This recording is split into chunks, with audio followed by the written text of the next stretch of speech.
নমস্কাৰ নিউজ আছামৰ প্ৰতিগৰাকী দৰ্শকৰ বাবে এই মুহূৰ্তত এটা গুৰুত্বপূৰ্ণ খবৰ লৈ আহিছোঁ। হাতত মাত্ৰ কেইটামান ঘণ্টা বাকী 6 তাৰিখে যিসকল জুবিন গাৰ্গৰ লগত ইয়তত যিসকল ব্যক্তি আছিলে সকলোকে তদন্তৰ আওতালৈ আহিবলৈ কৈছিলে ৰাজ্য চৰকাৰৰ তৰফৰ পৰা। কিন্তু যিসকল ছিংগাপুৰৰ যিসকল প্ৰবাসী অসমীয়াসকল তেওঁলোক আহিবনে নাই সেয়া এতিয়াও স্পষ্ট নহয়। যিহেতু হাতত কেইটামান ঘণ্টা বাকী বৰ্তমান সময়তো তেওঁলোক উপস্থিত হোৱা নাই প্ৰবাসী অসমীয়াসকল, কিন্তু তেওঁলোক আহিবনে নাহে এতিয়াও স্পষ্ট হোৱা নাই।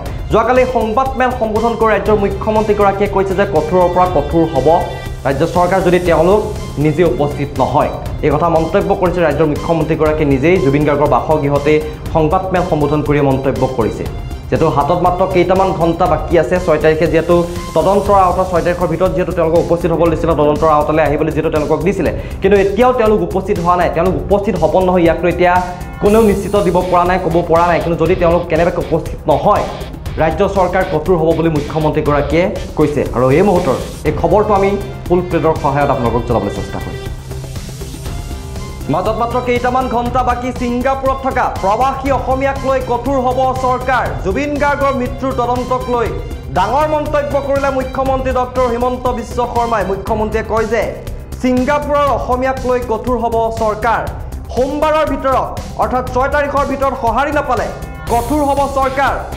ৰাজ্যৰ মুখ্যমন্ত্ৰীগৰাকীয়ে ডাঙৰ মন্তব্য কৰিছে জুবিন গাৰ্গৰ মৃত্যুত তদন্তক লৈ ডাঙৰ মন্তব্য কৰিলে মুখ্যমন্ত্ৰী ডক্টৰ হিমন্ত বিশ্ব শৰ্মাই। মুখ্যমন্ত্ৰীয়ে কয় যে ছিংগাপুৰৰ অসমীয়াক লৈ কঠোৰ হ'ব চৰকাৰ। যদি সোমবাৰৰ ভিতৰত সঁহাৰি নাপায় কঠোৰ হ'ব চৰকাৰ। এই মুহূৰ্তৰ ডাঙৰ খবৰটো ফুল প্লেট ব্ৰেকিঙৰ সহায়ত জনাবলৈ চেষ্টা কৰি আছোঁ, কিয়নো মাজত মাত্ৰ কেইটামান ঘণ্টা বাকী আছে আৰু ছিংগাপুৰত থকা অসমীয়াক লৈ কঠোৰ হ'ব চৰকাৰ। প্ৰবাসী অসমীয়াৰ পৰিয়ালে যোগাযোগ কৰিব চৰকাৰক আৰু পুত্ৰক তদন্তত সহযোগ কৰাৰ বাবে পিতৃ মাতৃক জনাব আহ্বান। প্ৰবাসী অসমীয়াৰ পৰিয়ালৰে যোগাযোগ কৰিব চৰকাৰে, পুত্ৰক তদন্তত সহযোগৰ বাবে পিতৃ মাতৃক জনাব আহ্বান। জুবিনৰ মৰণোত্তৰ পৰীক্ষাক লৈও গুৰুত্বপূৰ্ণ মন্তব্য কৰে মুখ্যমন্ত্ৰীয়ে। মুখ্যমন্ত্ৰীয়ে কয় যে জুবিন গাৰ্গৰ মৰণোত্তৰ পৰীক্ষা ৰাজহুৱা নকৰে চৰকাৰে। কোনোবাই চাব বিচাৰিলে CIDৰ ওচৰলৈ যাব লাগিব। ৰাজহুৱা কৰিলেই আদালতত প্ৰতিবেদনৰ মূল্য নাথাকিব। এই মন্তব্য ৰাজ্যৰ মুখ্যমন্ত্ৰীগৰাকীৰ। মুখ্যমন্ত্ৰীগৰাকীয়ে শনিবাৰে কৈছিল যে আমাৰ আটাইতকৈ বেছি চিন্তা হৈ আছে ছিংগাপুৰৰ সেই প্ৰবাসী অসমীয়া কেইজনৰ তদন্তৰ বাবে অসমলৈ আহিবনে নাহে। তেওঁলোক যদি নাহে আমি তদন্তটো সম্পূৰ্ণ কৰিব নোৱাৰিম। তেওঁলোকে জুবিনৰ ইয়ত যাত্ৰা বা গোটেই ঘটনাৰ মূল মানুহ আছিল। গতিকে অসমবাসী ৰাইজে হেঁচা দিব লাগে ছিংগাপুৰৰ অসমীয়া সমাজখনক যাতে তেওঁলোকক পঠিয়াই দিয়ে।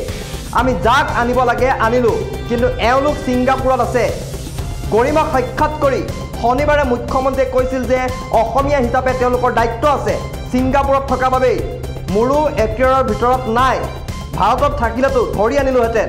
ছিংগাপুৰত অসমীয়া সমাজখনেও তেওঁলোকক হেঁচা দিব লাগে যাতে তেওঁলোক অসমলৈ আহে। তেওঁলোক ইয়ালৈ নহালৈ গোটেই ঘটনাটো কোনেও জোৰা লগাব নোৱাৰিব। এই মন্তব্য ৰাজ্যৰ মুখ্যমন্ত্ৰীগৰাকীয়ে। আৰু এই খবৰটো আমি ফুল প্লেটৰ মাধ্যমত জনাবলৈ চেষ্টা কৰি আছোঁ, কিন্তু মাজত মাত্ৰ কেইটামান ঘণ্টা বাকী। আৰু এই 6 তাৰিখৰ ভিতৰত যদি সোমবাৰৰ ভিতৰত যদি সঁহাৰি নাপায় চৰকাৰে কঠোৰ হ'ব চৰকাৰে মন্তব্য কৰিছে খোদ মুখ্যমন্ত্ৰীগৰাকীয়ে।